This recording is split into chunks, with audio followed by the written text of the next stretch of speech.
Sveiki, čia dar kartą Rokas. Aš norėčiau užduoti jums klausimą tiek savo, tiek jums, ar mes duodame pakankamai atgal. Tai kaip ir pirmajame video aš užsiminiau, mes Lietuvoje mūsų tendencija yra skųstis, pastebėti dalykus, kurie yra negerai. Didžioji dalis Lietuvoje žmonių vairuoja ir vairuojantieji turbūt visiems teko išgirsti tokią mažą pamokėlę. Kad jeigu jūs nesuvaldote automobilio ir automobilis važiuoja link stulpo, jūs turite koncentruotis ne į stulpą, o į ten, kur norite nuvažiuoti.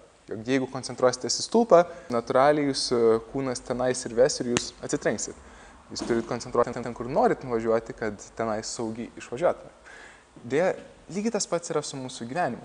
Labai dažnai mes koncentruojamės į tai, kas negerai, tai, ko trūksta, bet tada tendencija yra, mes link tų dalykų judame, niekas nesikeičia. Viena iš mano nemėgimiausių pasikartojančių patirčių ir savaime tai dabar jau pasikeitė, bet ilgą laiką giminių susitikimuose mane labai vargindavo sėdėti, nes ten sėdint aš turėdavau klausytis, kaip viskas negerai. Negerai politikoje, negerai pasaulyje, negerai ekonomikai, taip toliau. Aš tarsi sėdėdavau ir po kurio laiko aš supratau, kad pas mane visada būdavo laukimo režimas. Aš sėdžiu ir laukiu, kol visi išvardins problemas, o tada pasakys kažkas, ką mes dėl to darykime, kaip mes tai spręskime. Turbūt jums nesirprizas, jog to nebuvo, beveik pas nieko to nebūna. Mūsų studija, kur mes praktikuojame Aikido jogą ir meditaciją, jeigu mano nariai, mokiniai pradeda kalbėti apie problemas, aš juos išklausau, tada jie kai baigia, aš sakau, jeigu jūs man išvardinat šitą problemas, jūs dabar negalit išeiti nepasakę sprendimo ir visada aš liepiu apibendrinti tai, ką ši tema reiškia, jog mes darysime, ką ši tema reiškia, kad mes pakeisime savo gyvenimuose. Tai yra judėjimas link krypties, kuri iš tiesų kažką keičia. Kitaip tariant, jeigu mes kalbam apie problemas, turi būti prasmė tam kalbėjimui, ne tik, kad pasiskųsti, išsiskųsti. Ir apskritai, kaip minėjau, koncentravimasis į dalykus, kurie negerai, kurių trūksta, tendencija yra, mes tik dar daugiau jų savo gyvenime turėsime. Bet ar kitaip tai priveda prie mūsų pagrindinės temos, tai yra klausimas, ar mes duodame pakankamai. Tai kaip minėjau, Lietuvoje mes mėgstame skųstis, kas negerai, ko trūksta, valdžia, taip toliau. Jūs puikiai tą žinote, jūs puikiai turbūt patys mokate tą ir puikiai girdite, kaip kiti tą daro. Bet pirmas mano klausimas, ar jūs paklausėte, ką dėl to darau aš? Tai jeigu jūs skundžiatės, kad valdžioje yra blogai tas ir tas, ar jūs dėl to kažką darote? Ar mes prisiimam atsakomybę dėl to, kas vyksta ir ar mes duodame?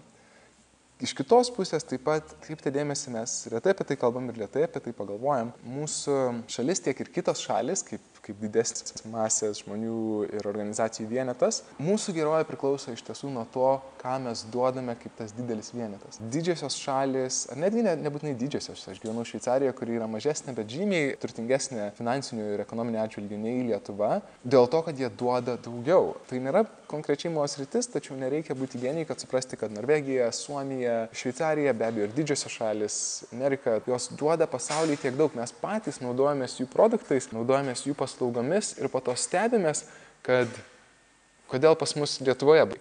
Kas dar blogiau, kad didžioji dalis mūsų, tai ne veltui vadinamas proto nutekėjimas, išvyksta į kitas šalis ir tenais taip pat jas skatina toliau augti. Ir aš suprantu, to žmonės, jie naudojasi galimybėmis ir aš pats buvau užsienyje, nors be abejo aš jaučiau pareigą grįžti. Bet ką aš noriu pasakyti, kad mes negalim nieko neduoti ir tikėtis, kad viskas bus gerai. Tiek individualiam lygmenį, atkreipkite dėmesį, tai, ką mes turime mūsų gyvenime, priklauso didelė dalim nuo to, ką mes duodame. Kodėl turtingieji žmonės yra turtingi? Jie 90% atvejų duoda daugiau nei kiti.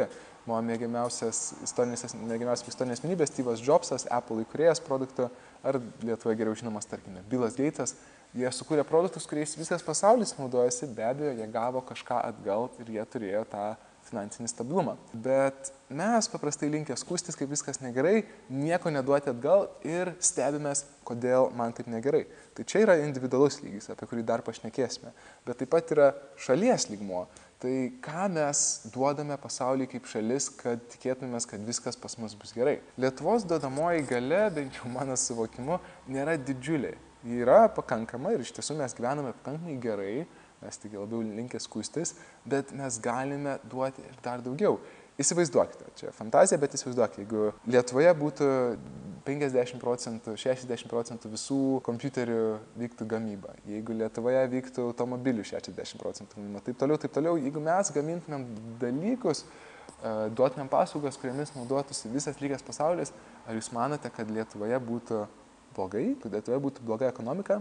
Mes turime tokį mažą branduoliuką ir jame bandome kažką išspausti, sakyti, kad oi, šitas politikas kažką blogai padarė, oi, šitas žmogus kažką blogai padarė, mes bandome iškritikuoti kažką, kad iš to, kas yra blogai, būtų kažkas geresnio. Bet Einšteinas yra pasakęs, problema negali būti išspręsta tam pačiam lygmenį, kuriam ji buvo sukurta. Jeigu mes norim gyventi geresniai šalyje, jeigu mes norim gyventi geresnį gyvenimą, visų pirma, mes turime paklausti, ar aš, ar mes vienetas duodame šitai šaliai ir iš šitos šalies kitom šalims, mes duodame pakankamai kažko naudingo, kažko gero. Didelė dalis atsakymo ne. Ir čia jūsų atsakymas, kodėl mes gyvename mūsų akimis prasčiau, kur vėl priminsiu, nėra taip iš tiesų blogai. Bet jeigu norite gyventi geriau, norite geresnės šalies, norite geresnės aplinkos, paklausite, tai ar aš kažką darau, kad jį pasikeistų. Ir kaip paskutinę mintį, dabar paimkite, tarkim, 2,5 milijono žmonių, tai dalį lietuvių, kurie įsivaizduokime, kad jau gali kažką duoti, jie nėra vaikai ar nėra dar per daug savo gyvenimo pabaigoje. Visi paklausė šito klausimo. Ką aš galėčiau duoti, ar aš duodu pakankamai tiek mūsų šaliai, tiek mūsų aplinkai, mūsų miestui, mūsų draugams, kitoms šalims. Ir visi atsakytų ne, greičiausiai yra ir tiesa, ir didžioji dalis žmonių atsakytų ne. Ir mes kiekvienas kažką duotumėm. Suprantu, tai galbūt šiek tiek skamba kaip klišė, galbūt skamba kaip utopija, bet ar jūs nematote tame tiesos? Jeigu matote tame tiesą, aš siūlau mažiau skųstis, pasidalinti šią žinutę ir jeigu norite ir šio video, su savo artimaisiais, kurie mėgsta skųstis, ir visi paklauskime, ar ką mes atliekame daugiau, ar mes ieškome sprendimų, ar mes skundžiamės, ar mes kažką darome dėl to, ar mes tiesiog laukime, kol viskas pasitaisys savaime. Klausime šiandienai, ar mes duodame pakankamai. Šiaip ar taip, apibendrinant viską, rašykit savo komentarus, nesikuklinkit, diskutuokime, ieškokime sprendimo, ne tik identifikuokime problemas, ne tik skųskimės, bet ir spręskime, ieškokime sprendimo. Gyvenimas trumpas, todėl paverskime jį prasmingu ir susitiksime sekančiame video.